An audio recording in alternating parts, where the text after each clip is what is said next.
tungkol doon kay Alice Go, meron siyang gustong malaman.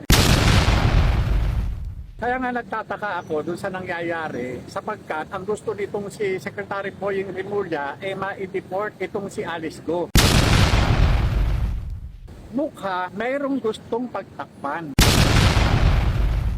Bakit gustong ipa-deport itong si Alice Go noon, DOJ Secretary Boying Rimulya, samantalang ito ay mayroong kaso, di ba?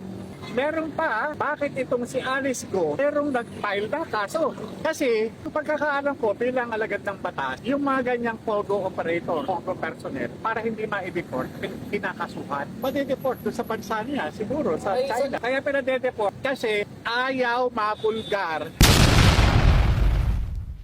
na itong POGO operators na kinabibilangan itong si Alice Go nagbigay ng protection money o goodwill money dito sa Bangag Administration.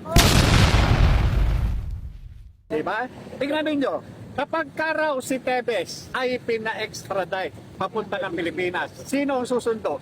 Anong eroplano ang gagamitin? Philippine Air Force. Si Pastor Apollo Kibuloy, nung sumurrender, saan sinakay? Sa eroplano ng Philippine Air Force. Si Alice Go, galing sa Indonesia, saan sinakay? Sa special plane. Diba? Chartered jet. Diba? Ibig sabihin, ginastusan talaga. Bakit?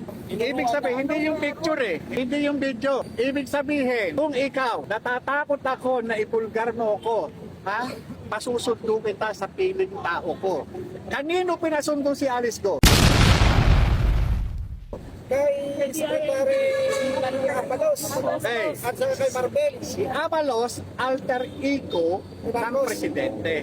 Bakit personal na sinunduyan ng alter ego ng presidente? Para ano?